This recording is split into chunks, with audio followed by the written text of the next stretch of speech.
What's up everybody, welcome back. For today's video I'm going to show you guys how I create a still image from a time lapse. Now this is a static time lapse, so there was no movement with the tripod, which makes it easier for me to do a nice Milky Way stack, and that way I get a really nice clean still image. So I took around 55 photos of a section of this time-lapse sequence that I preferred. This is when the Milky Way was pretty high in the sky and starting to reflect nicely in the foreground here. This is at Spruce Knob Lake in West Virginia. And I took this with my Nikon 14-24 2.8S lens on the Z6 at a ISO of 6400 and a shutter speed of 10 seconds. And you can see it's quite noisy because I did some editing already. Now normally I would edit these photos as RAW and TIFF files, but for the sake of this video, so my computer doesn't explode, I downscaled and converted everything into JPEG just to kind of speed the process up. But we're going to clean up a lot of this noise that you see here shortly, and that's why I actually took extra photos. I have 55 here. Now obviously on Starry Landscape Stacker or Sequator, if you're using a PC, you'll have problems if you try to import that many photos. Typically I recommend 15 to 20 photos is sufficient. If you go more than that, a lot of times the software might run into issues. It has a hard time tracking that number of photos. So, keep it around 15 or 20 and you should be okay. And I have extra photos because when I bring the rest of them into Photoshop, I could convert them into a smart object and stack them in there and get a little bit of a cleaner image by having those extra photos, which I'm going to show you guys shortly. But first, let's open up Starry Landscape Stacker and stack about 20 images. So let me just get out of here.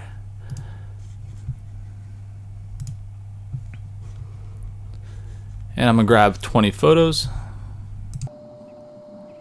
Alright, so what I want to do is not just only paint in the sky, but I actually want to paint the foreground here in the water because we have these reflections going on, and I want to track the stars in the reflection.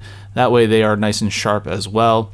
Obviously they're not going to be as sharp as the sky because there is a little bit of movement from like wind, and there's a couple beavers that were swimming around, so it's definitely not going to be as good as the sky, but we can make it pretty sharp and reduce some of that noise as well.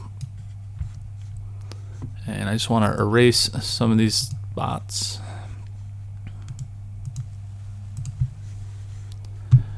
Alright, and then we're going to hit Find Sky. And I just want to zoom in here. It did a pretty good job.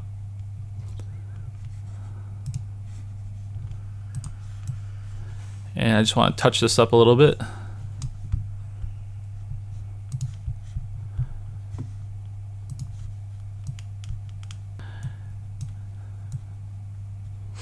I'm just going to do this kind of quickly, and if I miss some of them, it's not a big deal. I could always Photoshop out any blurriness from these like these sticks and twigs that are in the water here.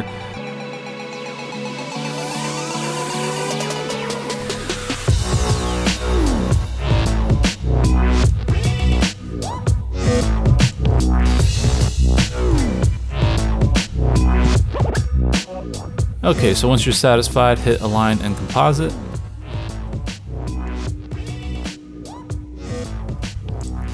And then I like to zoom in and just check to see how well it cleaned things up and make sure that everything's nice and sharp. Alright, that looks pretty good. So we're going to File, Save. And I actually already saved this, so I'm going to hit Cancel. Alright, so the next thing we want to do is bring all the photos into Photoshop, including our stacked image. So select them all. Then go to Photo, Edit in, Open as Layers in Photoshop. Alright, so here we are in Photoshop, and I have all my images in this folder called Images, and I pulled out my Milky Way stack right here, and it's on its own layer. And what I want to do is select all my photos except for that Milky Way stack, and then right click and go to Convert to Smart Object. And this might take a little bit of time depending on the number of photos that you're using. Alright, so once that's done converting those images to a smart object, we could go to Layer, Smart Objects, Stack Mode, and choose either Mean or Median. And I already did this. I'll show you guys the difference between the two. So let me just hide these layers. Now this is a mean stack, and let's just zoom in here. I'll show you guys the before. See how noisy it is, and the after. So this is 55 images stacked using a mean stack, and you can see that it brought back some detail, got rid of a lot of the noise. We still have some hot pixels to clean up, but it's not too bad. And you can see that there's star trails in this image. Now I'll show you guys what the median stack does. So let's hide the mean stack. And now those star trails are mostly gone, and I might use the median stack just because it's going to be a little bit easier blending my stars back in and not have to worry about any star trails around these tree lines. So if I click on mean stack, see some of these faint star trails. When I paint around the trees, if I use a mean stack for this particular case, I run the risk of having some star trails showing through, but if I use the median stack, it will be less of an issue. And as far as it cleaning up the photo, you can see there's very little difference. So here is a mean stack, and here's the median stack. So I don't really notice too much of a difference in this particular instance. So I'm going to go with the median stack.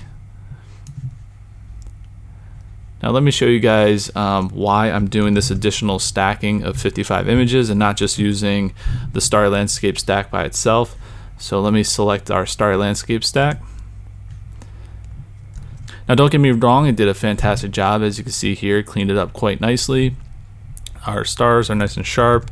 I'm zoomed in at 400%, so let me just zoom out a little bit.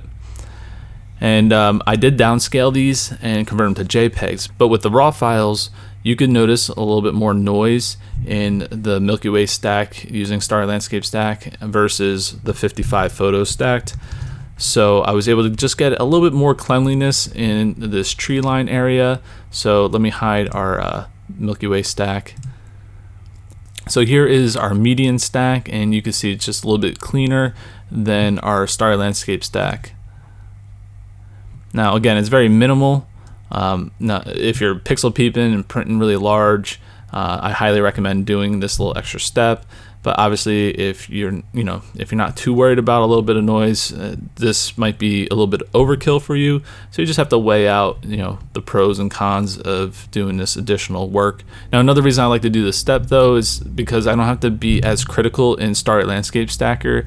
You can see here some of these treetops got clipped in the reflection here, but because I have this median stack, I could easily just paint these back in and not have to worry about it. So it really boils down to personal preference at this point, but we're going to use these two images and blend them together. So what I want to do is create a layer mask on this top layer right here. This is the Starry Landscape stack layer, and switch my brush to black, and let me just grab that.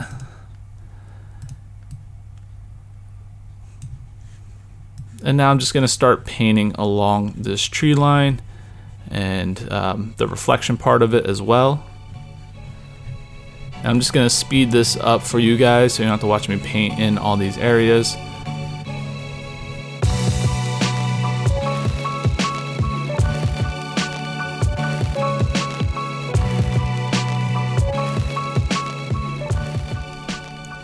Alright, so that just cleaned up the image a little bit more, and now I just want to merge those two images together. Since I'm using the Pro panel, I'm just going to hit stamp up, and now I have those combined into one layer. And I actually want to duplicate this layer, and we're going to use dust and scratches to get rid of some of these hot pixels. So let's go to filter, noise, dust and scratches. And you're gonna have to figure out the pixel and threshold. So I'm gonna start around 1. And that's because I scaled this down. Normally it's around 2 or 3 is the radius that I like to keep it at. And then I'll dial in the threshold.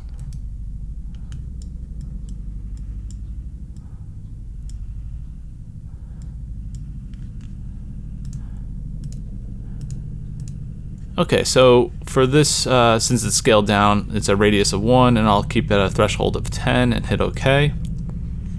Next, I want to create a layer mask, and I want to fill it with black,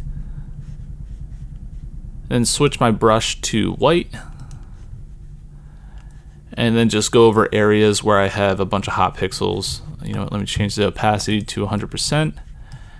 I just want to avoid the tree line because sometimes when you use dust and scratches, certain fine areas get a little distorted, so I'm going to avoid painting up there. I just want to focus on some of these hot pixels, and that's about it. So we're just going to touch this up really quick.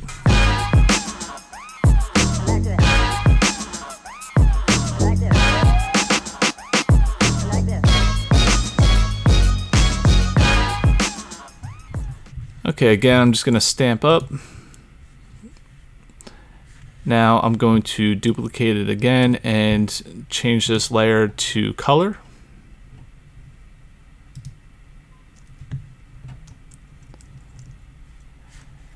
And with my paintbrush tool, holding down the Alt or Option key, I'm going to grab this green right here. And I'm going to lower the opacity to around 40%. And I just want to start painting in green on some of these areas of the grass that got really kind of like an orangey yellow. I think that was due to the high ISO. There could have been some discoloration due to the time of the year, but if you need to change the color to make it match a little bit better, that's how you do that. So that looks better.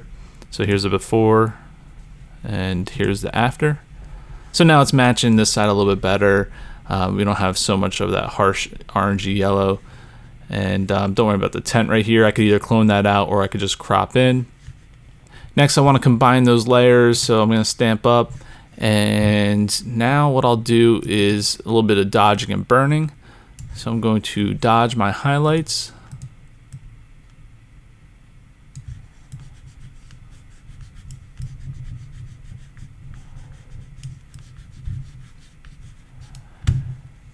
Switch to burn.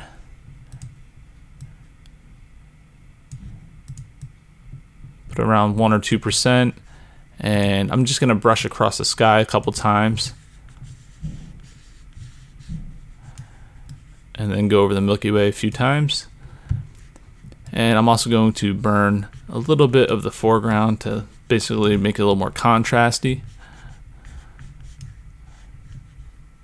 Alright, so that looks pretty good right there. Obviously, you could do a ton of more editing to this. I just wanted to show you guys some additional steps that I take to clean up my image by doing the extra stacking in Photoshop, as well as combining it with the Starry Landscape Stacker or Sequator, whatever you use. So hopefully this helps you guys out.